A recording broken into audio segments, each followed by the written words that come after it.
हाल ही में 2023 में कुछ एनिमे आए हैं और आज मैं उन एनिमे में से टॉप 10 एनिमे को इस वीडियो में कवर करने वाला हूं। मैं इन सभी एनिमे के आपको टोटल एपिसोड नहीं बता सकता क्योंकि ये सारे एनिमे अभी ऑनगोइंग चल रहे हैं। 10th नंबर पे आता है my one heat kill sister और ये action adventure isekai anime series है और इस एनिमे का मेन प्रोटैगनिस्ट असाही इकुसाबा है और ये अपनी दुनिया में काफ़ी ज़्यादा डम होता है और एक दिन किसी वजह से इसका एक एक्सीडेंट हो जाता है जिस वजह से ये कोमा में चला जाता है और कोमा में जाने के बाद ये दूसरी दुनिया में ट्रांसपोर्ट हो जाता है और वो दुनिया एक फैंटेसी वर्ल्ड होता है जहाँ पे इसे लेवल अप करना होता है और पावरफुल बनना होता है। और बाद में कुछ रीजंस की वजह से इसकी एक बहन होती है जिसका नाम माया इकुसाबा है, वो भी इस दुनिया में आ जाती है और इस फैंटेसी वर्ल्ड में असाही वीक होता है। अकॉर्डिंग उसकी बहन माया काफ़ी ज़्यादा ओवर पावर्ड होती है। तो ये एनिमे असाही और माया को फॉलो करता है। साथ साथ ये एनिमे थोड़ा हरेम है और ये एनिमे असाही और माया की लाइफ का एडवेंचर कराता है। 9th नंबर पे आता है I got cheat skill in another world और ये action adventure fantasy isekai anime series है। तो स्टोरी फॉलो करती है हमारे मेन लीड कैरेक्टर युवा को और ये काफ़ी ज़्यादा फैटी और अगली होता है जिस वजह से लोग इसे काफ़ी ज़्यादा परेशान बुली करते हैं और उसकी ग्रैंपा की डेथ हो जाने के बाद वो अपने ग्रैंपा के घर में ही रहता है और एक दिन उसे अपने ग्रैंपा के घर में एक सीक्रेट रूम मिलता है जिसके अंदर वो जाता है। जब वो उस रूम में जाता है तो वहाँ पे एक डिस्प्ले ऑन हो जाता है जो कि बिल्कुल एक वीडियो गेम के जैसा होता है और उसमें एक मैसेज पॉपअप होता है, क्या तुम अनदर वर्ल्ड में जाना चाहते हो। जब युवा उस मैसेज पे क्लिक करता है तो दूसरे वर्ल्ड में पहुँच जाता है जहाँ पे उसके पास कई सारी पावर होती हैं और बिल्कुल वीडियो गेम की तरह उसके पास पावर चूज करने का ऑप्शन होते हैं। और जिस वर्ल्ड में वो पहुंचता है वहाँ पे कई सारे क्रीचर्स और डीमन होते हैं जिससे वो आसानी से हरा देता है और कुछ समय बाद उसे एक हैंडसम बॉडी मिल जाती है और कुछ समय बाद जब वो अपने रियल वर्ल्ड में वापस चला जाता है तो वो बॉडी उसके पास रहती है और लोग जब उसको देखते हैं तो हैरान रह जाते हैं। तो आगे हमें यही देखना है कि युवा के साथ ये सब होने की वजह से उसकी लाइफ में क्या चेंजेस आते हैं। 8 नंबर पे आता है इडन जीरो और ये action adventure science fiction anime series है और ये एनिमे फ्यूचर कॉस्मिक पर बेस्ड है जहाँ पे ह्यूमंस और एंड्रॉयड साथ मिलकर रहते हैं। और एक दिन एनिमे का मेन प्रोटैगनिस्ट आसमान में एक लाइट देखता है और उसके मन में जानने की इच्छा होती है कि ये लाइट है क्या और जब वो ये जानने के लिए निकल पड़ता है तभी उसकी मुलाकात एक लड़की से होती है और वो लड़की उस वर्ल्ड की मदर ऑफ गॉड को ढूंढ रही होती है, साथ ही साथ एक शिप को ढूंढ रही होती है जिसमें उसके ग्रैंपा रहते थे। और ये सब जानने के बाद एनिमे का मेन लीड कैरेक्टर डिसाइड कर लेता है कि वो हर हालत में उसकी हेल्प करेगा और इस एनिमे को मैं आपको रिकमेंड करता हूँ। ये एक्शन एडवेंचर और साइंस फिक्शन से भरा हुआ है। 7th नंबर पे आता है डेथ माउंट डेथ प्ले और ये action dark fantasy isekai anime series है। ये इसेकाई तो है लेकिन रिवर्स इसेकाई है जहाँ पे डेथ गॉड नेग्रोमेंसर और एक हीरो के बीच की लड़ाई को दिखाया जाता है और नेग्रोमेंसर एक दूसरी दुनिया में ट्रांसपोर्ट हो रहा होता है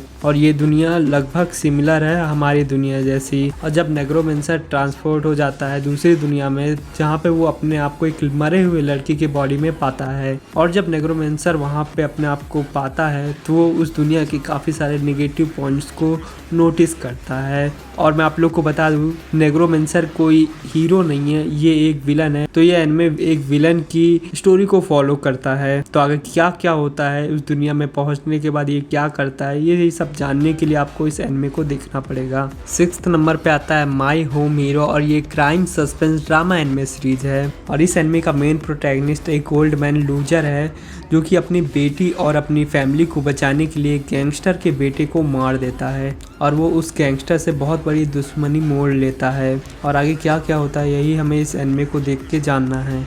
तो जिन लोग को भी क्राइम सस्पेंस से रिलेटेड एनिमे पसंद है तो ये एनिमे उन्हीं के लिए बना है। 5th नंबर पे आता है मार्शले और ये action adventure fantasy anime series है और इस एनिमे का मेन प्रोटैगनिस्ट है मास बंडेड और ये एक ऐसा लड़का होता है जिसके पास कोई भी मैजिक की पावर नहीं होती, वो भी एक ऐसी दुनिया में जहाँ पे मैजिक की बहुत ज़्यादा वैल्यू होती है और इस दुनिया में लगभग सब लोग के पास मैजिक की पावर होती है और वो ईस्टर्न मैजिक एकेडमी का स्टूडेंट होता है और वो ईस्टर्न मैजिक एकेडमी में इसलिए पढ़ता है ताकि वो अपनी ग्रैंपा को सेफ रख पाए। मास के पास भले ही मैजिक की पावर ना हो लेकिन उसकी फिजिकल स्ट्रेंथ काफ़ी ज़्यादा होती है जिस वजह से वो अच्छे से अच्छे मैजिशियन को भी हरा देता है और लोग यही सोचते हैं कि यही उसकी मैजिकल पावर है तो मैं बस आप लोग को यही कहूँगा, अगर आपको मैजिक से रिलेटेड एनिमे पसंद है तो ये एनिमे आप लोग एक बार चेकआउट जरूर करना। वीडियो में आगे बढ़ने से पहले अगर आप लोग को वीडियो पसंद आई हो तो लाइक कर देना, एंड जिन्होंने भी अभी तक चैनल को सब्सक्राइब नहीं किया प्लीज़ चैनल को सब्सक्राइब करके बेल आइकन को क्लिक कर देना। 4th नंबर पे आता है डॉक्टर स्टोन, और ये action adventure comedy science fiction anime series है। तो एनिमे में हमें दिखाया जाता है एक बहुत बड़ी एनर्जी वेव की वजह से ह्यूमंस स्टोन में कन्वर्ट हो चुके हैं, और एक एपोकलिप्स जैसी सिचुएशन हमें एनिमे में देखने को मिलती है। तो काफ़ी सारे लोगों ने डॉक्टर स्टोन की सीरीज को देख लिया होगा, लेकिन हाल ही में इसका सीजन 3 आया है जहाँ पे हमें इसके आगे की जर्नी को दिखाया जाएगा। 3rd नंबर पे आता है हेवनली डिल्यूशन, और ये action adventure mystery science fiction anime series है। तो एनिमे में हमें एक वर्ल्ड दिखाया जाता है जहाँ पे मॉन्स्टर टेक ओवर कर चुके हैं, जहाँ पे आधे से ज़्यादा लोग को मॉन्स्टर मार चुके हैं या कुछ लोग भूख से मर चुके हैं। और ये सब होने के बाद एक फैसिलिटी बनाई जाती है जहाँ पे रोबोट्स कंट्रोल करते हैं, जहाँ पे वो बच्चों को पढ़ाते हैं, प्रोग्रेस कराते हैं। लेकिन हमारे जो मेन कैरेक्टर्स हैं वो इस फैसिलिटी के आउटसाइड रहते हैं, जिसे हेल कहा गया है। फैसिलिटी को हेवन कहा गया है और इससे बाहर आउटसाइड को हेल कहा जाता है। अब एनिमे में हमारे दोनों प्रोटैगनिस्ट उस हेवन को ढूंढने में लगे होते हैं। तो आगे एनिमे में हमें यही देखना है कि ये दोनों प्रोटैगनिस्ट उस हेवन को ढूंढ पाते हैं कि नहीं। 2nd नंबर पे है हेल्स पैराडाइज, और ये एक्शन डार्क फैंटेसी फिजिकोलॉजी थ्रिलर एनिमे सीरीज है। और इस एनिमे में इमॉर्टैलिटी एलेक्शियर को दिखाया गया है, जहाँ पे हर कोई उसके पीछे होता है और उसे ढूंढना चाहता है, और इस एलेक्शियर को ढूंढने के पीछे काफ़ी ज़्यादा मारकाट इस एनिमे में हमें दिखाई जाती है। और इन्हीं सब के बीच हमारा मेन प्रोटैगनिस्ट होता है जो अपनी वाइफ के साथ एक नॉर्मल लाइफ जीना चाहता है, लेकिन उसे एक नॉर्मल लाइफ पाने के लिए उसे एलेक्शियर को ढूंढना पड़ेगा। और ये एनिमे एक फास्ट पेज एनिमे सीरीज है, तो यहाँ पे कोई भी आपको फालतू के फिलर्स नहीं देखने को मिलेंगे।